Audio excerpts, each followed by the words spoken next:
George Lucas est le créateur de l'une des plus célèbres sagas, si ce n'est la plus célèbre, Star Wars. Elle a su révolutionner le genre de la science-fiction et aussi populariser celui du space opéra. En plus de ça, elle puise sa réalisation et sa mise en scène dans le cinéma japonais et sa narration dans l'histoire, notamment parce que nous ont offert les guerres mondiales. Mais ce qui nous intéresse aujourd'hui, c'est surtout qu'elle a su énormément marquer par un personnage en particulier, un personnage iconique. Accrochez-vous et préparez-vous à retracer la création de Darth Vader.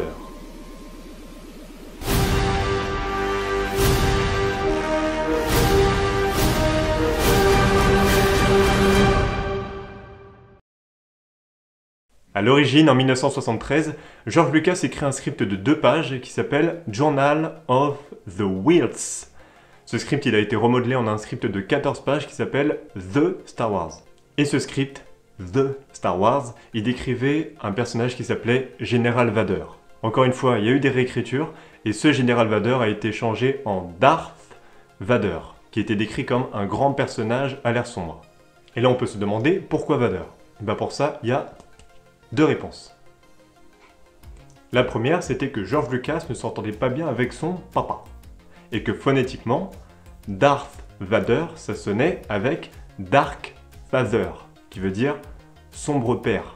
Et en plus de ce lien avec le paternel, Vader veut dire père en néerlandais. Comme quoi tout est bon à prendre dans la création d'un personnage. Tu prends les bons comme les mauvais souvenirs, tu secoues.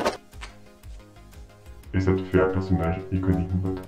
Le script, il décrivait un personnage qui s'appelait Khan Starkiller et qui était censé être moitié homme, moitié machine, et un autre personnage qui s'appelait Anakin Starkiller. Donc l'aspect moitié homme, moitié machine de Khan Starkiller s'est retrouvé dans le personnage de Dark Vader, et le nom Anakin Starkiller a été donné à Dark Vader qui est devenu par la suite Anakin Skywalker. Et donc, comme on peut le voir, Starkiller a été modifié pour Skywalker. Et il y a une raison bien particulière. Cette modification-là, elle s'est faite pendant le tournage de l'épisode 4, à savoir le 1. Oui, c'est une longue histoire. Et la raison, c'était parce que George Lucas ne voulait pas qu'on puisse associer Starkiller à Charles Manson. Pour ceux qui ne le savent pas, Charles Manson, c'est lui. Et ce mec-là était le gourou d'une secte qui s'appelait la Manson Family, la Charles Family, un truc comme ça. Et en fait, il a envoyé des gens pour aller tuer Sharon Tate, qui était une actrice à Hollywood. Sauf dans l'univers de Tarantino, où les assassins se sont fait bolos par Brad Pitt.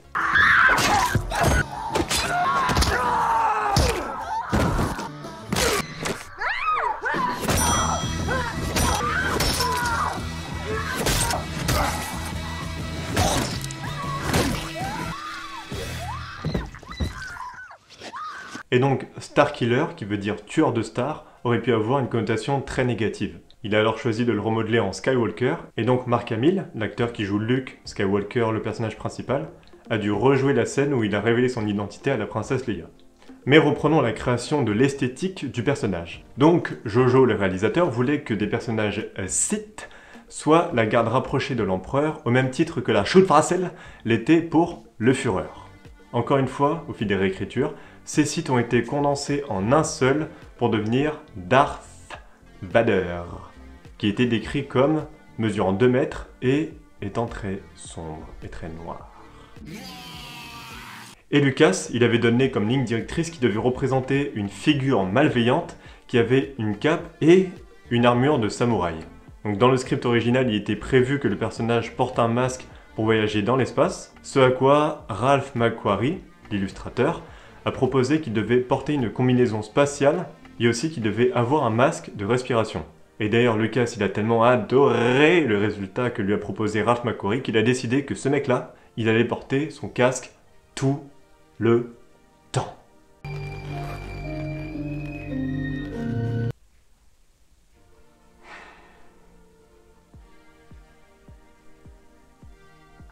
L'illustrateur McQuarrie met tout ça en marche et en 1975, il peint 5 illustrations, dont une on peut voir Dark Vador se battre contre le protagoniste à l'époque qui s'appelait Dick Starkiller. Et ce Dick Starkiller, il avait un nom de merde. Et donc ces illustrations-là, elles avaient pour but d'essayer de convaincre la Fox d'investir dans le projet qui était Star Wars, ce qui a plutôt bien marché.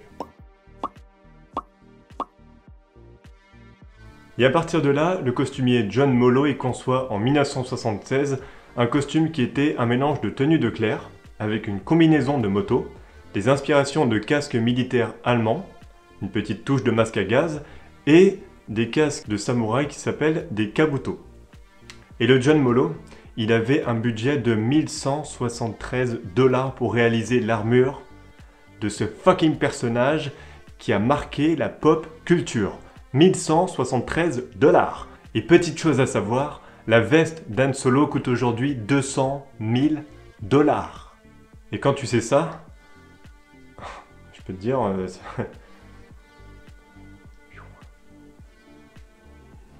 Et chez les fans, il y a de nombreuses théories quant aux inspirations pour la création de Dark Vador. Et l'une des plus plausibles, ce serait que George Lucas se soit inspiré de l'affiche de propagande He's Watching You, qui a été conçue en 1942 par l'artiste Glenn Grohe.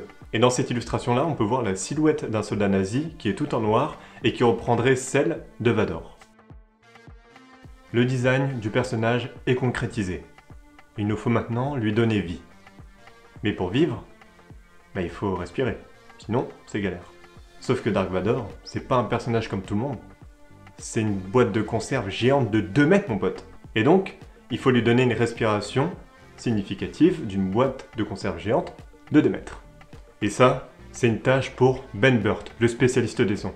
Et ce mec-là, il va réaliser la respiration la plus caractéristique de l'histoire du cinéma, même de l'histoire des respirations. Je pense pas qu'il y en ait une qui soit plus stylée que celle-là. Non. Et donc pour ça, je peux te dire qu'il s'est cassé la tête. Donc le Ben Burtt, il était dans son bureau. Et qu'est-ce qu'il a fait? Il a d'abord respiré à l'aide d'un masque de plongée. Pour ajouter un peu plus d'impact et d'ampleur, il joue la respiration sur un haut-parleur, mais placé dans un long couloir, puis il réenregistre le résultat sur son magnétophone avec l'effet acoustique de la pièce. Et là, gros bisou national à Ben Burtt, parce que grâce à lui, on a pu avoir l'introduction de cette scène. Et comment elle déchire!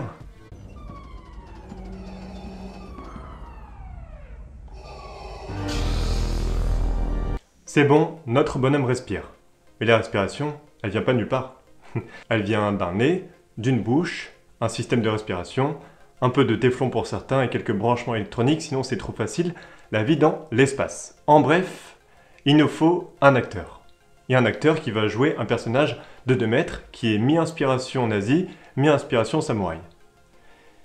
Il en faut du courage, mais George Lucas trouve la personne idéale. David Prowse, qui ici prend la pause, mais voilà, mais c'était sûr en fait, c'était sûr, a eu le choix entre 2 personnages, Chewbacca ou Dark Vador.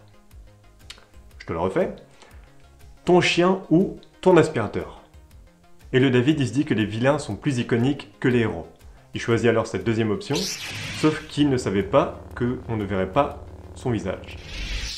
Aïe. Première tension. Et en plus de ça, George Lucas, il choisit de ne pas garder sa voix au montage, déjà parce qu'il trouve qu'elle passerait pas très bien pour le personnage de Vador et qu'elle serait pas assez mythique pour son personnage, et aussi, même surtout, parce qu'il avait un accent. You are part of the Rebel Alliance and a traitor. Take her away. Et l'actrice Carrie Fisher, celle qui joue la princesse Leia, l'a même surnommé le Darth Farmer, ce qui veut dire le sombre fermier. Miskin en arabe signifie pauvre. Lorsque l'on dit que vous faites miskin ou meskina, cela signifie que vous faites pitié. Donc pour remplacer la voix de David, George Lucas se dit qu'il va prendre la voix d'Orson Welles. Sauf qu'il se dit aussi que sa voix pourrait être trop reconnaissable et que donc ça pourrait trop facilement nous perturber si on écoutait Dark Vador parler, parce qu'on aurait toujours cette image d'Orson Welles en tête.